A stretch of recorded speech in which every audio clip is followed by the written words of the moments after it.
October 6th, 2023.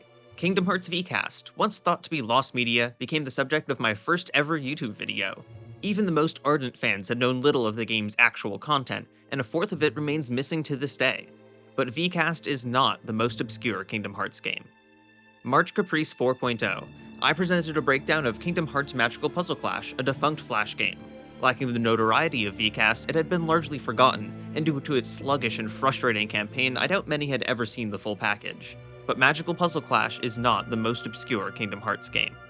1 week later, I billed Kingdom Hearts Digital Painter as the most obscure entry in the series. It was another defunct Flash game, but with absolutely no footprint in the fandom, unpromoted and lost in a sea of similar applications. Hardly any fans had ever heard of it, but Digital Painter is not the most obscure Kingdom Hearts game.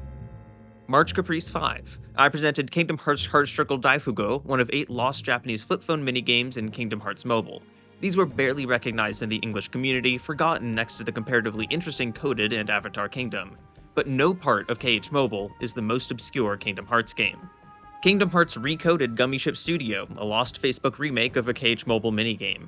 Kingdom Hearts Collaboration Gummy Ship Campaign, a crossover browser game available for a single week on the Square Enix websites. Subjects of future videos if you'll kindly subscribe, but neither of them the most obscure Kingdom Hearts game. No, that honor goes to another title, one that flew under the radar for 18 years without so much as a wiki page, one that was created first party and enjoyed 4 years of regular content updates and then vanished with hardly a trace, one that to this day has no surviving videos of its content. This is the story of the most obscure Kingdom Hearts game. This is the story of Kingdom Hearts Customize.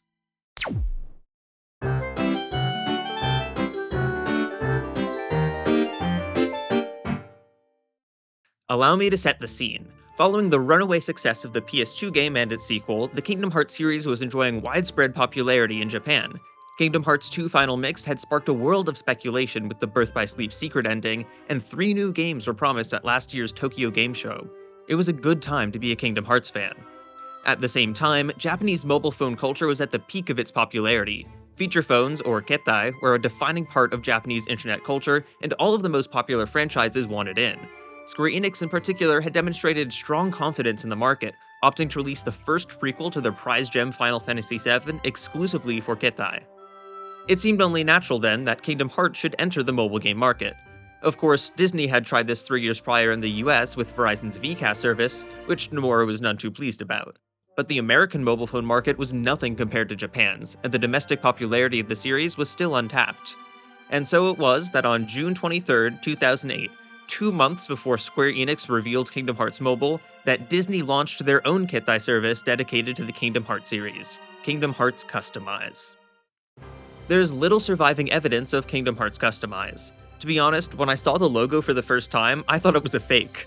By some miracle, though, we have an archive of a press release from the Walt Disney Internet Group that covers the launch of the application.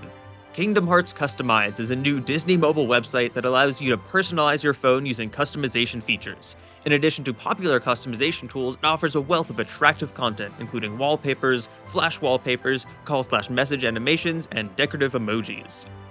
At its core, Kingdom Hearts Customize was envisioned as a visual customization tool for mobile phones, hence the customize in the name. It did far more than that, as you'll soon learn, but the customization options are a good place for us to start. The biggest draw of the service was Kisekai. Coming from the Japanese term for dress-up, Kisekai is like a theme for the entire phone. It's more than just a wallpaper, often including custom menus, icons, boot-up graphics, and other visuals. Thanks to the press release, we have a single example of what Kingdom Hearts Customize offered in this category. Powering on and off the phone would show an image of the KH1 CGI intro. The standby wallpaper would be a collage of KH1 character renders, with the background changing depending on the time of day. The menu screen would be pretty similar, though the daytime version looked an awful lot like the final world. The sample Kisekai in the press release also included a set of notifications for incoming and outgoing calls and messages, with a light and dark variation for each. All of this would be included in a single downloadable, and the service promised a regular stream of new designs. KH Customize also offered an array of individual customization options separate from the full Kisekai suites. The gallery menu would allow you to download still image wallpapers, flash wallpapers and clocks, and monthly calendars, while the Customize menu that contained Kisekai would also offer DecoMail items.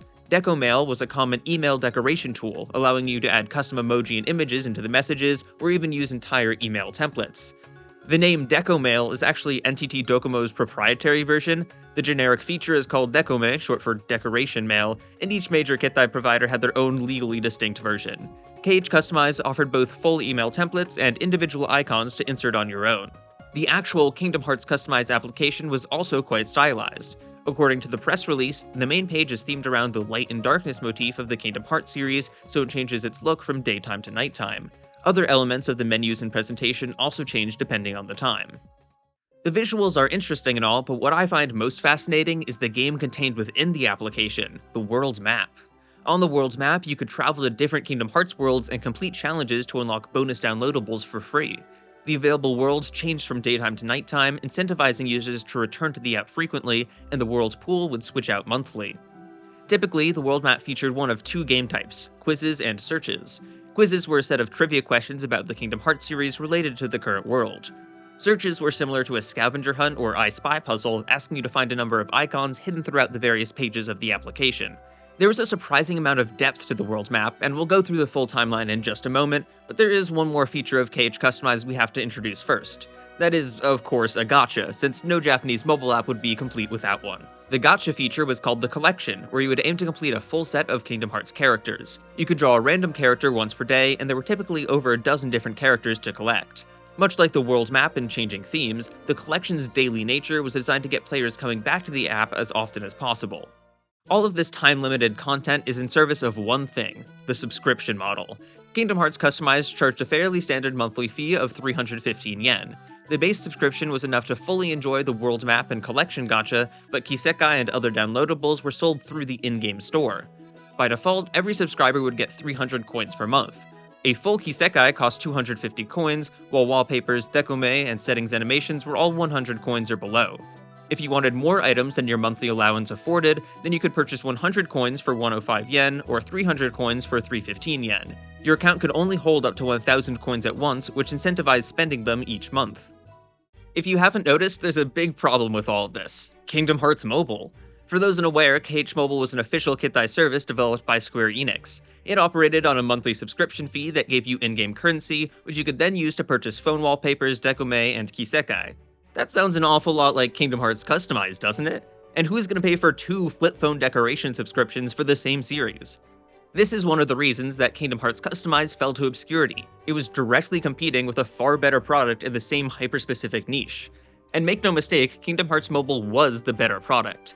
It had official support from the developers of the series, it had a far wider range of ringtones, it had the popular Avatar dress-up system, it had Final Fantasy collaborations, and, of course, it had 8 full minigame applications and Kingdom Hearts Coded integrated as part of the subscription.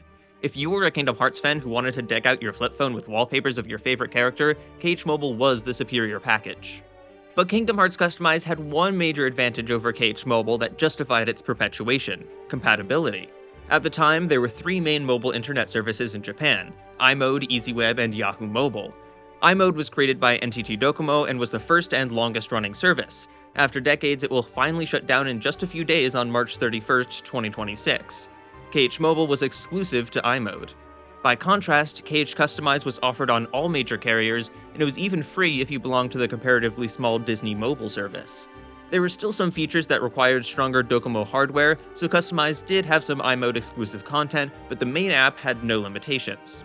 Another thing that separated Customize and Mobile was the content on offer. Each service had its own distinct array of wallpapers, so if you were a big fan of a particular character or design, you might choose one subscription over the other. Of course, there's nothing stopping you from getting both download catalogs other than 315 yen a month. And despite the fact that they were competing with each other in the iMode market, the two services were indirectly linked. The Kingdom Hearts mobile app had a link to the Disney portal, which in turn offered the KH Customized subscription. Still, I imagine that Nomura was not fond of Disney hosting a competing Ketai service, especially given the launch dates. Customize launched on June 23, 2008 on Docomo devices, July 16th on SoftBank, and July 24th on AU. Not even 2 weeks later, KH Mobile was revealed behind closed doors, scheduled to release the same year. I can't pretend to know what sort of communication the Walt Disney Internet Group had with Square Enix, but from my perspective it seems like the existence of Customize must have undercut the release of mobile. However, near the end of the app's lifespan, there's evidence to suggest that Square Enix had some indirect involvement with Customize, so I could be wide of the mark here. Now that the basic facts have been established, let's explore what remains of Kingdom Hearts Customize. Outside of the press release, there exist exactly 7 known images of the application, so most of what you'll see will be an artist's interpretation.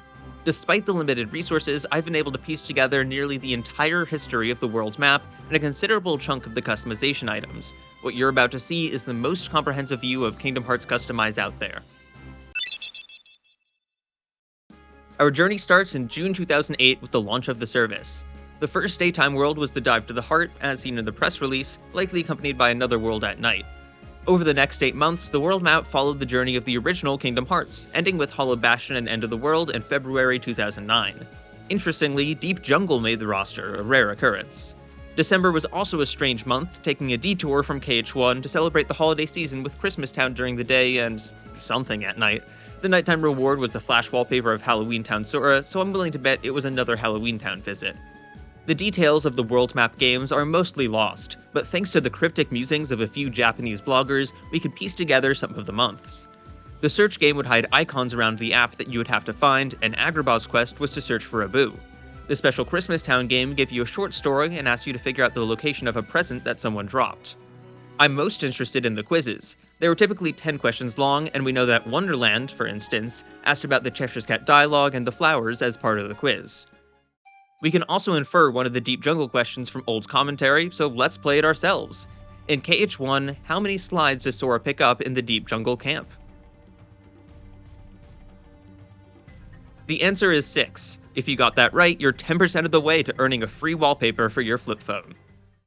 While this charming KH1 rerun was happening on the world map, the other areas of KH Customize were also busy with the weekly releases. The app followed a Monday, Wednesday, Friday update schedule. The world map changed on the first Friday of every month, while the downloadables would be gradually released with each update. The customization menu is updated with this list of Kisekai and Decomail items, mostly themed around characters. On the gallery menu, this first era saw a number of wallpapers based on KH1, KH2, and COM key art, a series featuring renders of every KH1 and KH2 summon, another with every organization member, and a smattering of random Disney characters near the end.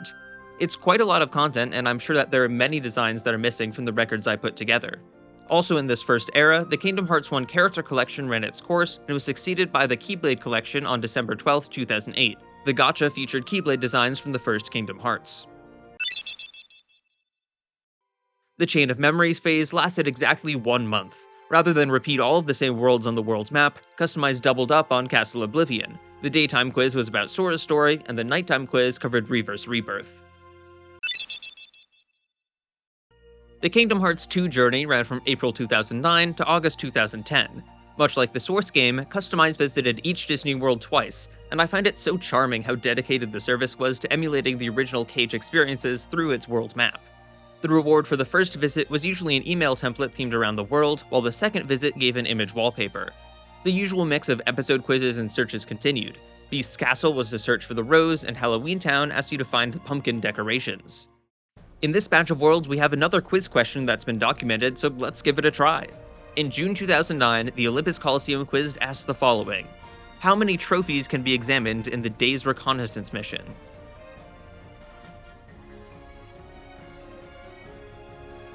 The answer is 4. With questions as specific as these, it's clear that a decent amount of time and effort went into making the quizzes, and it's a shame that we don't have records of more of them. While KH Customize was in the middle of its KH2 World Tour, Days released on the Nintendo DS, so a special commemoration campaign was run on the mobile service to celebrate. The collection gacha was updated to feature members of Organization 13 in October 2009 as well. Birth by Sleep was also released before Customize could wrap up the KH2 worlds, so a second celebration event was held as the clock turned over to 2010. In this era, there were hundreds of wallpapers added to the site. A huge number were just KH2 renders, but Days was also thrown in the mix, as well as Birth by Sleep later on. The Kisekai menu also showed no signs of slowing down. I'm not going to go over every single piece of artwork, but there are some notable additions, mainly the KH Customize originals. See, not every wallpaper or Kisekai was a rip of an existing key art or render. Many of the designs were made specifically for KH Customize, such as Ultimatif, an original brand based on KH1 motifs and clothing. I also want to point out one Kisekai theme called Epic of Hearts. Apparently it was just an album-style collection of KH1 illustrations, but I admire the name. I mentioned earlier that there are 7 known photos of Kingdom Hearts Customize, and it's time to show you the first 2. On February 1st, 2010, 2 Birth by Sleep wallpapers were added to the site. The first is a still image monogram, which looks pretty standard. The other was a flash clock that featured the Wayfinders trio's silhouettes. Depending on the time, the character in the center would change. Members could also get this special clock without spending points, too. At some point in the first half of 2010, there was a massive change made to Kingdom Hearts Customized that would have unintentional ramifications years down the road. The entire service was rebranded. Out went Kingdom Hearts Customized, and in came Kingdom Hearts Kisekai. I suppose the name change was intended to better market the main feature of the service, the distribution of Kisekai, but it feels more generic in my opinion. In any event, the app kept the original logo and continued to operate under the customized name within the application, so the rebranding was ostensibly only for the benefit of digital storefronts. In the middle of all of this, there was a new feature update. On March 15, 2010, Cage Customized started distributing voice ringtones of famous character quotes. Some or all were exclusive to Docomo devices, and they sent a survey to users asking them to pick quotes they wanted to see turned into ringtones. This feature didn't even make it a year. By January 2011, the voice updates were confirmed to have stopped. However, I was able to find a record of 16 character quotes that made it into the lineup, so we can listen to their original versions from the games. Most of them are from the KH2 endgame, but there is a bit of variety. どんな顔でも帰り会えて嬉しいリクだリクがいる探したんだぞ毎日会えるよねソラもうリクどうしてそんなに一人で頑張ったんだよ心配するな全部お前だ誰を騙そうとしたのかな嫌だ俺の心は俺のものだ大切な桃になんだから絶対返してよさーて最後の大暴れする本当の君のこと知りたくない俺たち親友だろ空は変わらないでね忘れないで私がいつでもそばにいることカイリ俺はいつでもそばにいるよどうした空もう終わりかだらしないななんだよ負けてるのはそっちのくせにFrom September 2010 to May 2011, the world map followed the story of Kingdom Hearts 358 Days Over 2. There's a gap in the middle where I haven't found any records of which worlds were featured those months, but we still know the rewards. All of the Days worlds gave out wallpapers of organization members in order from Xemnas to Xion, with the last month featuring the whole organization together. The Roxas and Xion wallpapers went together, each in front of half of a silhouette of the clock tower. Curiously, Roxas had Oathkeeper and Xion had Oblivion, which I don't think I've ever seen before. The games were a balance of quizzes and searches. Apparently, there were a fair handful of quiz questions that were just about the names or numbers of days, which sounds like a pain. One of the searches was for organization emblems, which is a perfect fit. Other activities included finding Roxas's mark, delivering a card to Luxord, and delivering a rose to Marluxia. The customize and gallery menus kept pushing out downloadable content. There's now some key art from Recoded thrown in the mix, as well as a wardrobe series focused on Sora, Roxas, and Riku's outfits, and a boys solo series that featured stained glass patterns. To commemorate the release of Tron Legacy, they made a special Space Paranoids Kisekai, and there was also a special campaign jointly celebrating the first anniversary of Birth by Sleep and the release of Birth by Sleep Final Mix. December 2010 also has the last known update of the Collections menu, with the new gacha being a collection of 14 KH1 worlds. In September 2010, KH Customized released a really cool Kisekai called Battle and Count. This theme would randomly spawn one of these 5 heartless on your phone's menu screen, which you could then catch to release money or other prize orbs. Like nearly all downloadables, it's now lost to time. 3 months after the Days World map wrapped up, KH Customized received its biggest organization-themed update, the Anagram. This special menu would generate organization anagram names for you, which were then turned into custom flash wallpapers you could download. I just know this would have been a massive hit on Days message boards if only it had been available in English. After its release in August 2011, the Anagram menu continued to receive updates at least as late as April 2012, offering new themes that you could slap your self-insert organization name onto. The final journey that Kingdom Hearts Customized took was Birth by Sleep. Each world was visited 3 times, with one quiz themed around each character's visit.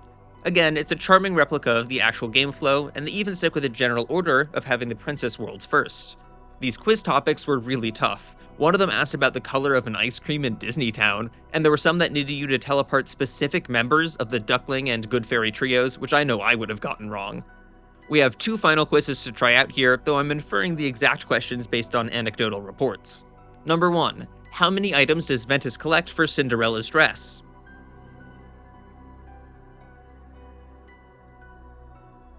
The answer is 5. A sash, a button, fabric, lace, and thread.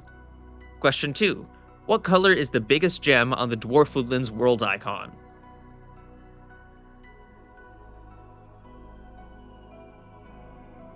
The answer is red, and that's kind of a wild question to ask. Even my stupid hard trivia videos aren't that crazy.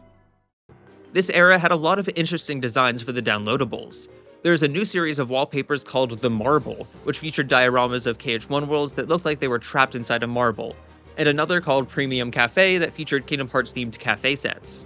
November 2011 had a special flash clock to celebrate Mickey's birthday, December 2011 had special Christmas Town wallpapers, and March 2012 had KH 10th anniversary designs. One of the strangest additions was this piece of key art used in the original Kingdom Hearts coded title screen.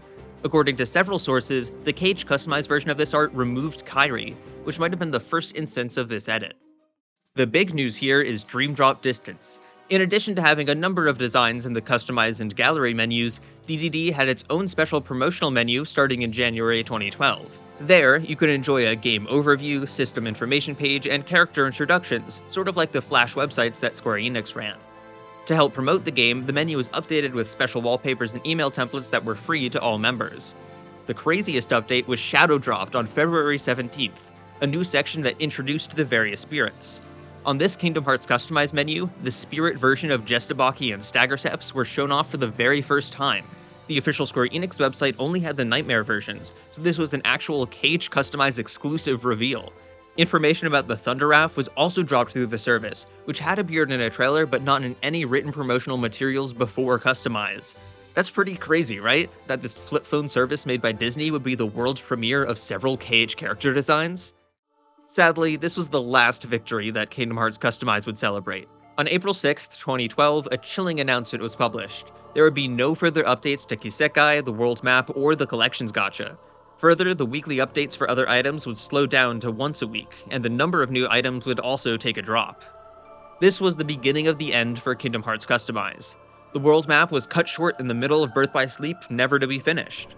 Since the app stopped releasing new Kisekai, it couldn't keep marketing itself as Kingdom Hearts Kisekai, so it rebranded back to Kingdom Hearts Customize. After 5 more months of wallpaper and deco mail updates, KH Customize threw in the towel, announcing on September 1st that you could no longer purchase coins. On September 28, 2012, Kingdom Hearts Customize shut down for good. This is the 5th of 7 images that survived to the present day, the service termination notice. This was not altogether surprising, though. Over at Square Enix, Kingdom Hearts Mobile was also petering out. By early 2012, the Avatar Kingdom was beginning to recycle old content for its monthly rewards, and it would only outlive Customize by 6 months. But I suppose that Square Enix did have the last laugh in the end. What kind of legacy did Kingdom Hearts Customize leave behind? Given that I dubbed this the most obscure Kingdom Hearts game, the answer should be pretty clear. At every turn, KH Customize was overshadowed by KH Mobile in terms of popularity and significance. The fact that I was able to recount as much of its history as I have is pretty crazy, given just how little info there is about this service. One of the problems is its name. Kingdom Hearts Customize is generic and doesn't lend itself well to internet searches, but it was even worse during the rebranding. Calling the app Kingdom Hearts Kisekai is like calling it Kingdom Hearts Wallpapers. If I search for Kingdom Hearts Wallpapers, I'm gonna get actual Kingdom Hearts wallpapers, not the app called Kingdom Hearts Wallpapers. And when there's a much more popular app that's also distributing Kingdom Hearts wallpapers on an official basis, it becomes quite the challenge. Really, this whole video was only made possible through the dedicated efforts of early 2000s Japanese bloggers. Among others, the blogs Final Eclipse and Rebirth Wings were instrumental in piecing together the app's history, as both of them would post a copy of the monthly update schedule. Sadly, no one source of information ran for the entire duration of KH Customize, so it's a real puzzle to get a full history. In total, I scoured half a dozen Japanese blogs, plenty of news reports from the time of its release, and literally every instance where someone mentioned the application by name on Twitter, and the entire KH-related account history of everyone who did so. But I wasn't satisfied, so I reached out to 2 individuals from the Japanese Kingdom Hearts community who had posted detailed information about Kingdom Hearts Customized in its heyday. I figured if anyone would have more info about the service, it would be the people who were actually subscribed to it. Their responses all but confirmed my thesis. Kingdom Hearts Customized left behind no legacy at all. The first individual pointed me towards their old blog, saying that they don't remember much about it anymore, so their past self would be of more help. The second individual didn't even remember that the service existed. All they could recall were the Kisekai sold within Kingdom Hearts Mobile.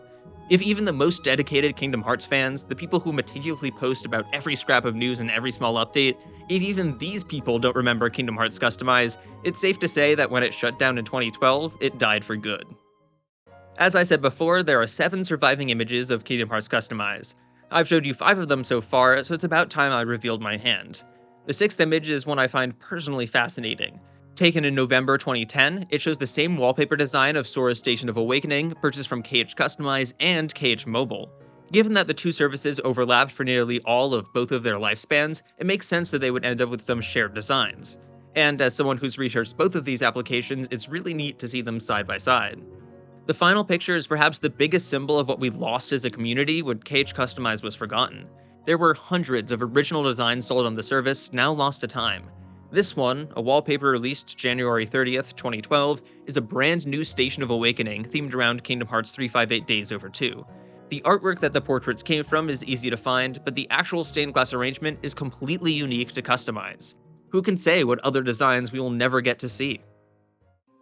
So ends the story of Kingdom Hearts Customized, the most obscure Kingdom Hearts game.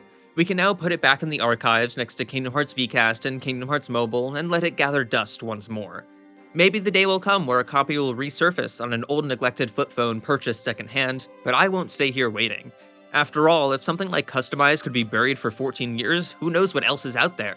Every time I turn around, there's a new trail leading to obscure Kingdom Hearts media, and I believe it's our duty to drag it out into the light for all to see.